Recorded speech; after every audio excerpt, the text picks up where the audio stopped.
Deməli, əziz izləyicilər, hazırda biz Nizami 42 ünvanındayıq, Şirvançı şəhəri. Hörmətli Azərsu, və sizə necə müraciət edək bilmirəm. Yolda bu boyda çuxurmu olar?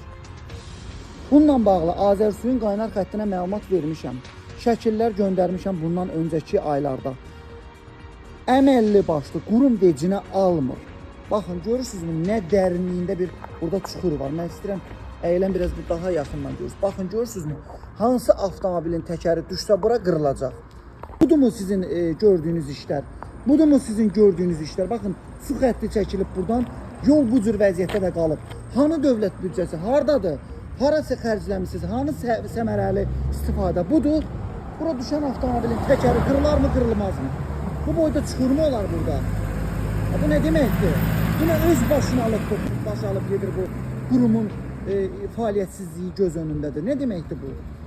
Mən xahiş edirəm aidiyyatı qurumlardan bu Azərsu ilə bağlı bir tədbir görün.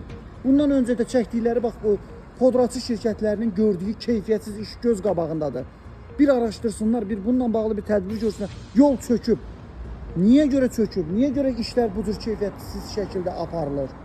Bunlara heç kim heç nə demir. Nə deməkdir? Bunların arxasında kim dayanır mən bilmirəm. Görürsünüzmü? Avtomobillər məcbur ortadan keçir ki, ziyan dəyməsin. Bu belə deyil, şəhərin bir çox nöqtələrində vəziyyət